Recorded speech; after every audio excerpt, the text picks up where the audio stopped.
Ella Turner tightened the stiff collar of her plain black uniform as she stood at the grand entrance of the Marlowe estate. The sprawling mansion loomed before her, its tall windows glowing warmly against the twilight sky. Inside, she knew, guests in tailored suits and glittering gowns would soon be sipping champagne beneath crystal chandeliers, the sound of polite laughter filling the air. It was a world Ella had grown accustomed to observing from the sidelines, a dazzling world of wealth and privilege that felt as distant and unreachable as the stars. As a single mother to 6-year-old Lucas, Ella's life revolved around survival. The Marlowe estate provided her with a paycheck that she couldn't afford to lose, even if it meant enduring the occasional condescension from the wealthy guests, or worse, William Marlowe himself.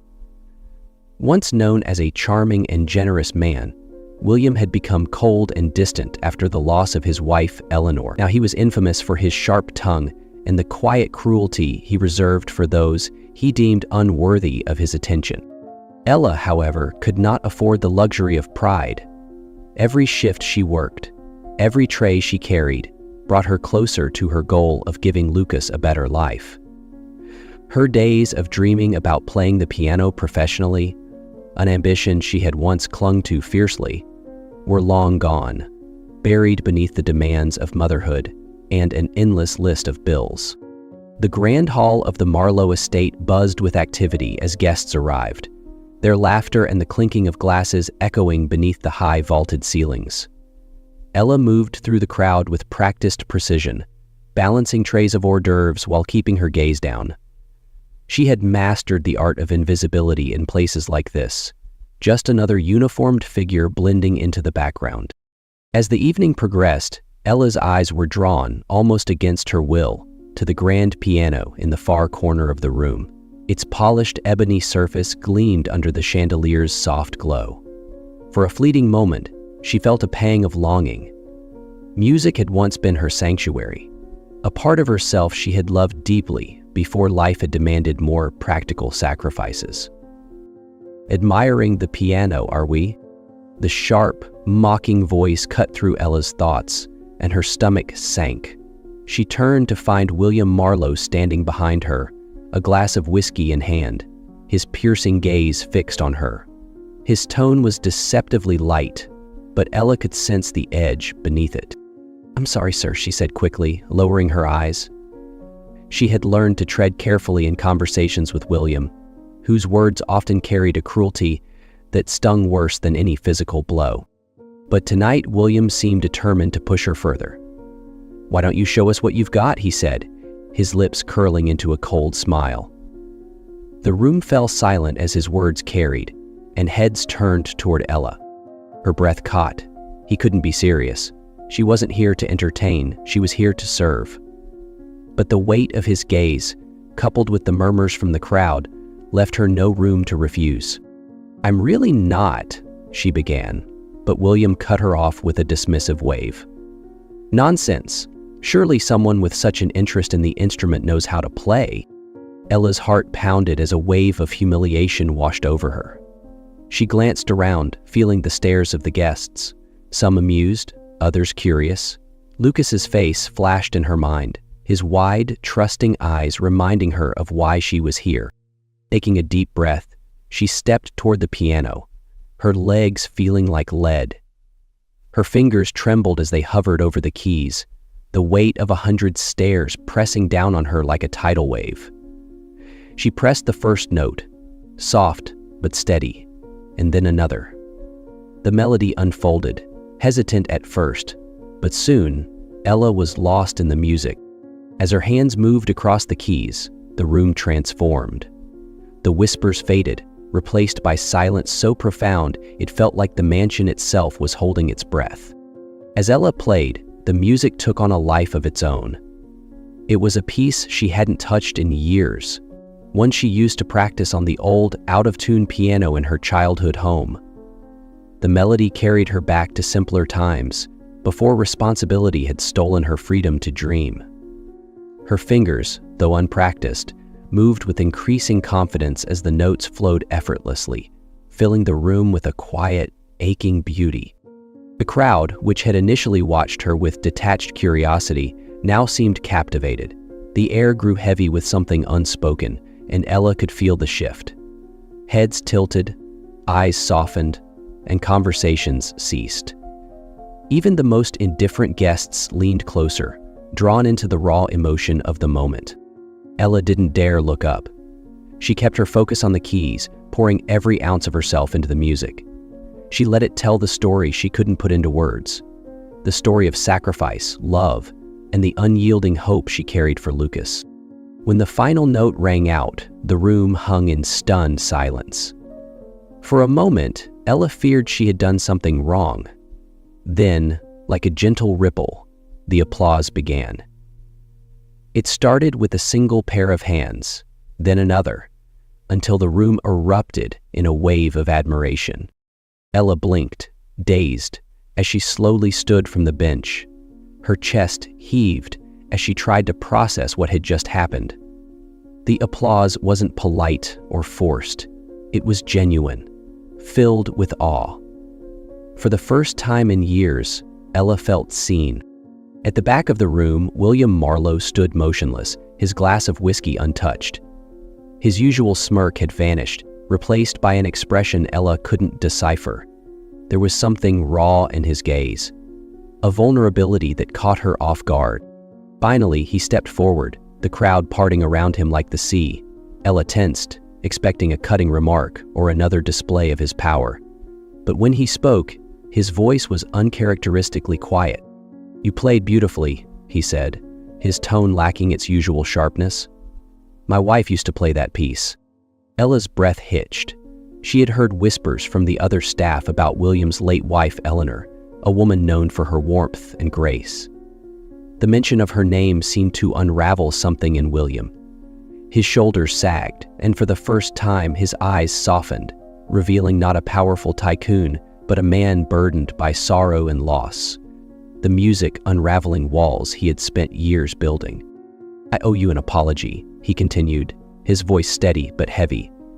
"What I did earlier wasn't fair. I thought—" He trailed off, glancing away as if ashamed. "I thought it would amuse me, but I was wrong." Ella was too stunned to respond. This was the last thing she had expected from a man like William Marlowe. Before she could gather her thoughts, he added, "You have a gift, and it would be a waste not to use it. Let me help you." Ella hesitated as she stood outside the towering doors of the conservatory. The grand building seemed to loom over her, its marble facade radiating a sense of importance and sophistication that made her feel small. But behind her stood Lucas, holding her hand tightly, his wide eyes filled with awe. His presence grounded her, reminding her why she was here. After that fateful night at the Marlowe estate, William had approached Ella again with an offer that felt too surreal to accept. He wanted to sponsor her studies at the city's prestigious conservatory, giving her a chance to rekindle the dreams she had buried long ago. At first, she refused. The idea of returning to school as a single mother in her 30s seemed impossible. But William was insistent, and Lucas's excited plea, "Mom, you have to do it," was the final push she needed. Now, standing in the conservatory's ornate hallways, Ella felt a strange mix of exhilaration and fear. Most of the other students were decades younger than her, their confidence and polished skills a stark contrast to her own rusty talent. The first few weeks were grueling. Between classes, relentless practice sessions, and working evenings at William's events, Ella barely had time to catch her breath. The gap between her and her peers was undeniable. Many of them came from wealthy families, their paths paved with opportunities Ella had never known. There were moments when she questioned her decision, wondering if she had bitten off more than she could chew, but Ella's professors quickly noticed something unique about her. While others played with technical precision, Ella's music carried a depth of emotion that was impossible to teach. Her life experiences, the sacrifices, the struggles, the love she had for Lucas, added a richness to her performances that captivated her audience. Slowly, her confidence began to grow. Meanwhile, Lucas thrived in this new chapter of their lives. Inspired by his mother's dedication, he asked her to teach him how to play. Their evenings, once filled with hurried meals and exhaustion, now revolved around the piano. Lucas's little fingers stumbled at first, but Ella's patient guidance soon revealed his natural talent. One evening, as they sat side by side at the piano, Lucas looked up at her with wide, curious eyes. "Mom, do you think I can play like you someday?"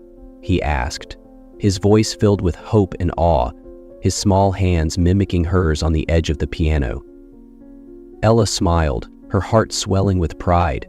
"You can do anything you set your mind to, sweetheart," she said, ruffling his hair.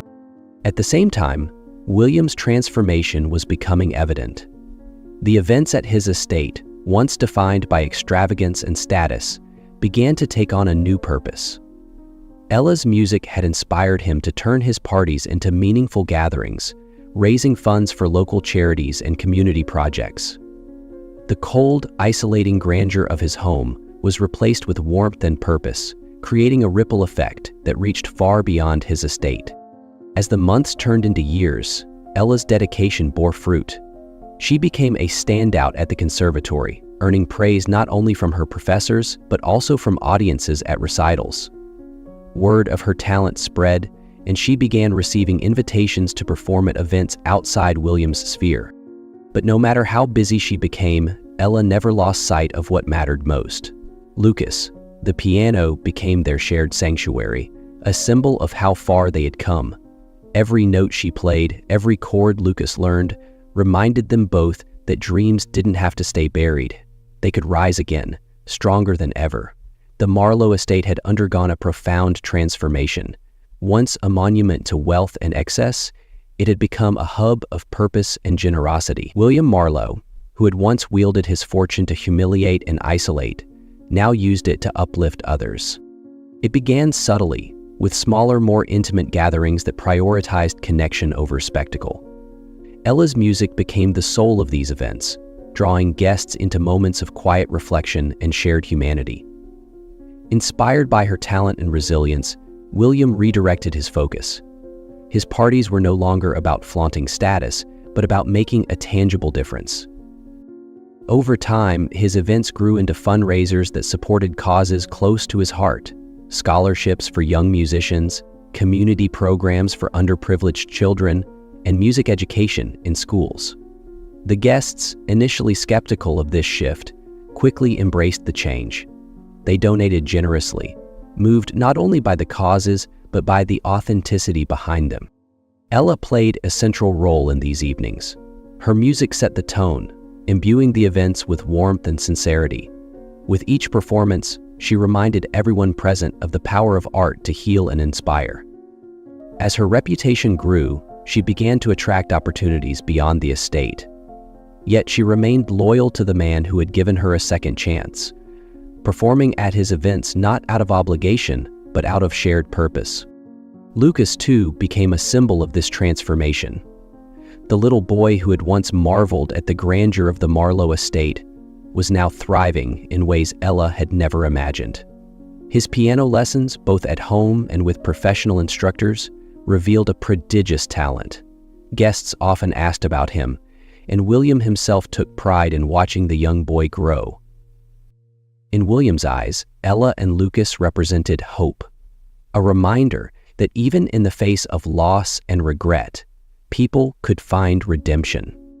He threw himself into his charitable endeavors with renewed fervor, ensuring his wealth served as a force for good. The estate, once a cold fortress, was now a place where lives were changed.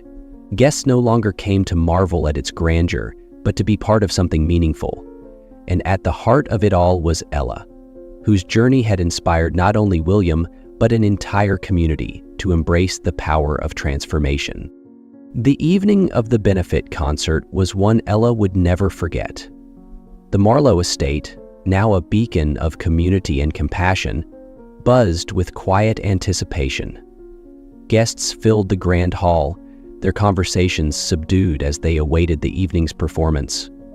A mother and son duet that had become the highlight of the night. Ella stood backstage with Lucas, her hands gently resting on his small shoulders. At just 10 years old, Lucas had grown into a confident and talented young musician, his love for the piano rivaling her own.